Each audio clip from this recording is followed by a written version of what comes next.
Hello dear students, how are you? I hope you are well. Today's our lesson, Unit 3, Customs and Cultures. Lesson 1, Cultural Awareness. What you learn, vocabulary, din etiquette, customs of greeting, table manners. We have grammar booster, advanced grammatic quiz in reported speech. Let's begin. Awareness. Gəlin bunu biraz böyüdək. Awareness. Awareness uşaqlar xəbəri olmaq, noun forması knowledge or perception of a situation or fact, yəni bir vəziyyəti və ya bir həqiqəti bilmək və ya qəbul etmək. Computer awareness, computer belə deyək şüuru. Confusion çaşqınlıq, səliqəsizlik, qarışıqlıq kimi verir. Uncertainty about what is happening, yəni baş verəndə qeyri-müəyyənlik kimi, yəni baş verənlərə dair qeyri-müəyyənlik kimi vermək olar. Complete confusion tamamilə qarışıqlıq kimi tərcümə olunur. Cultural characteristics mədəni təsir kimi verilir. Knowing about and respecting the culture of others, başqasının mədəniyyətini bilmək və ona hörmət etmək. Customary, belə deyək, ənənəvi, adət edilmiş kimi verilir. Usual or traditional in a particular culture, belə deyək uşaqlar, yəni adi və xüsusi ənənəvi mədəniyyət kimi tərcümə olunur. Ondan sonra discourteous isə kobud, belə deyək, ədəbsiz kimi verilir. Showing rudeness and lack of consideration for other people, yəni digər insanlara, başqa insanlara kobudluq və diqqətsizlik göstərmək. Etiketdir, əxlaq qaydalar kimi tərcümə olunur. The rules for polite behavior in a society or a group. Burada uşaqlar cəmiyyətdə və qrupda nəzakətli belə deyək, davranış qaydalarını göstərmək olar. Burada punctuality, burada uşaqlar gedir, dəqiqlik mənasını bilir. Təbu gedir və bir mənası bən, qadağa. Take hold of, belə deyək, take hold of təsir göstərmək, belə deyək, təsir altına salmaq kimi tərcümə olunur. Unavoidable isə uşaqlar qarşısını almaz, qaçılmaz kimi tərcümə olunur. Unavoidable loss, yəni qarşı alınmaz, qaçılmaz zərər, itki kimi. Notify, bildirmək, elan etmək və yaxud da xəbər vermək kimi verilir. To notify a crime to the police, yəni polisə cinayət barəsində məlumat vermək. Permissible, icazə vermək, burada allowed kimi göstərilir, yaxın məna kimi. Permitted, icazə verilir, yola verilən kimi tərcümə olunur.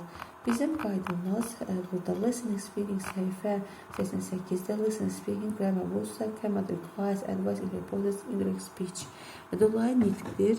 Dolayı nitq burada nədir?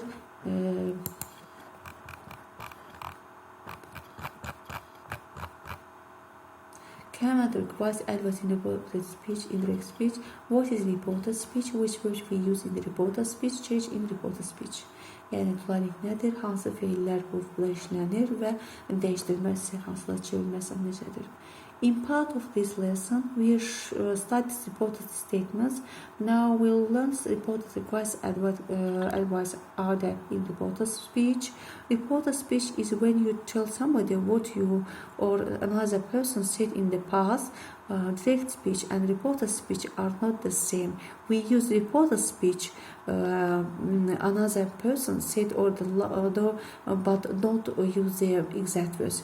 When we report a statement, we use reported speech. I want to show you reported verbs such as say, tell, explain, inform, decide, and etc. And the reported comment requires advice, warning, or suggestion. We use the verbs tell, ask, beg, order, command, advice, forbid, warn, encourage, and etc. Əziz uşaqlar, burada yəni dolayı nitqi göstərməkdir. Dolayı nitq nədir və hansı feillərdir və çevirmələrini göstərir, necə dəyişilir. Dolayı nitq özü kiməsə və ya bir başqa bir şəxsin dediklərini söylədikdə istifadə olunur. Yəni vasitəli nitqlə biz dediyimiz, bayaq dediyim kimi vasitəli nitqlə bildirilir. Dolayı nitq eyni deyildir. Yəni burada birinin söylediği veya düşündüğü bir şeyi söyleyerken bildiren nitdən istifadə edirik, lakin onların sözlərini istifadə etmirik. Yəni bir bəyanat veririk, bir bildiriş göstərək zaman biz bu dolayı feillərdən istifadə edirik və hansı ki burada feillər iştirakı ilə gedir. Hansı feillərdir ki, say, tell, explain, yəni burada belə deyin, söylə, izah edin, məlumat verin, qərar ver kimi və s. kimi feillər istifadə olunur və təklif, belə deyək, əmr, istək kimi feillər burada yəni feillər istifadə olunur. Hansı ki burada istifadə olunan feillərdir ki, dolayı dedikdə tell, yəni burada yenə söylə, ask, soruş, beg, belə deyək, yalvarmaqdır. Order sifariş eləməkdir. Command isə belə də əmr deməkdir. Advice məsləhət gedir. Forbid yasaklamaq. Warn xəbərdarlıq. Encourage təşviq etmək kimi və kimi feilləri göstərilmişdir. Və reported speech-də dolayı nitqdə 3 şərt göstərilir əsas. Command and requires, yəni ki, əmr və istək. Statement negativ və pozitiv, yəni belə deyək, təsdiq və inkar və sual sözü göstərilir. Sual cümləsi göstərilir və biz bunları ikisini verəcəyik. Hansılar lazım olar göstərəcəyik. Misal göstərək. Mən istədim burada bir misal göstərim sizə. Direktdə göstərilmiş və çevrilmiş reportdə give me my phone, my father said to me. Aha. Burada nə demək istəyir uşaqlar? Mənim telefonumu mənə ver, atam mənə dedi. Yəni atam mənə dedi, mənim telefonumu mənə ver. Yəni diqqətlə qulaq asın uşaqlar. Atam mənə dedi, mənim telefonumu mənə ver. Yəni uşaqlar, ikinci cümləyə baxırıq. My father told me to give him his phone. Belə demək istəyir uşaqlar burada ki, atam ona telefonunu verməsini söylədi.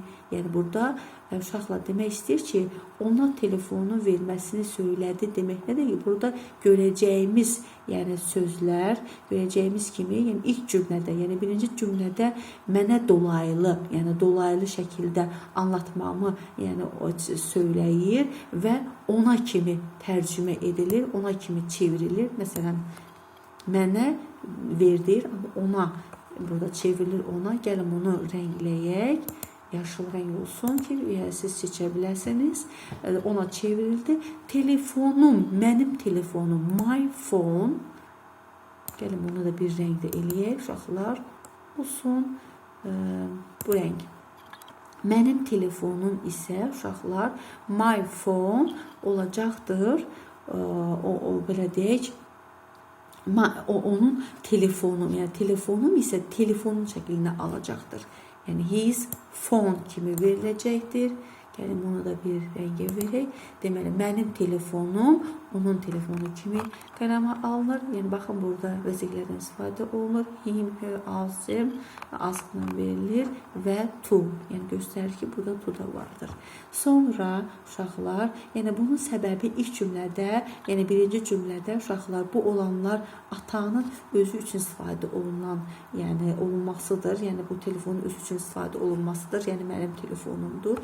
Amma ikinci cümlədə isə bu olanlar mənim bunu bir başqası üçün, yəni istifadə etməsidir, yəni deyilməsidir, göstərməsidir. Burada uşaqlar give feili vardır. Gördüyünüz kimi give me my phone, mənim telefonumu mənə ver. Burada give me, gəlin bunu da bir rəngdə yəni verək, uşaqlar göy rəngi olsun. Burada mənim telefonumu mənə ver kimi give feili biz gördüyümüz kimi baxırsınız ikinci cümləyə. Burada give feilini burada biz to ilə isimləşdirərək ana cümləyə bağlayırıq. Deməli nədir? To ilə bir dəqiqə bunu qeyd edək. To give. Aha. Yəni give feili to ilə isimləşdirilir və ana cümləyə bağlanır. Yəni burada da bu ana cümlədəki me, my, yəni baxırsınız, yəni bu formada me və my. Gəlin bunları da qeyd edək bir başqa rənglə. Yəni siz seçə bilərsiniz. Me, my. əvəzlikləri, yəni sözlərin ilk cümlədə atanın özü üçün istifadə olunmasıdır. Yəni bu telefonu özü üçün istifadə olunmasını göstərir uşaqlar. Gəlin başqa bir tapşırığa baxaq. Please close the door. Burada nə verəcəkdir? Please close the door-da, yəni zəhmət olmasa qapını bağlayın. Reporter speech-də, dolayıqda he asked us to close the door. O bizə qapını bağlamağını xahiş etdi. Don't eat cake. Burada keki, yəni yeməyin inkar verilirikdə reporter says she told them not to eat the cake. Yəni o bizə keki yememəyimizi, yəni onları yememəyimizi söylədi, dedi. Yəni bax bu cür biz, yəni direktdən reporterdə, yəni gördüyümüz kimi eyni deyil və biz bunları çevirən zaman bizə lazım olan belə deyək feilləri, hansı feillərsə lazım olan feilləri biz dinləməliyik, verməliyik. Və sonra bizdə kitabda səhifə 88-də 3-cü tapşırıq var. Change the statement into indirect speech vasitəsinin nitqə çevrilməsi, cümlələrin vasitəsinin çevrilməsidir və bunu evə götürəcəksiniz. Yəni evdə bu tapşırığı edəcəksiniz. Daha sonra səhifə 90-da reading, oxumaq üçün formal dini etiquette, stating, reading the meal, departing. Yəni burada uşaqlar kiçik mətnlər var. Formal nahar etiket qaydaları, oturuş, yemək qaydaları vardır ki, bu mətnləri üzdən oxuyub tərcümə edəcəksiniz və burada olan sözləri dəftərinizə, yəni lüğət dəftərinizə qeyd edib əzbər öyrənəcəksiniz. Və bu qədər. Yəni unit 3-cü unitin birinci hissəsində olan dərsimiz bu qədərdir.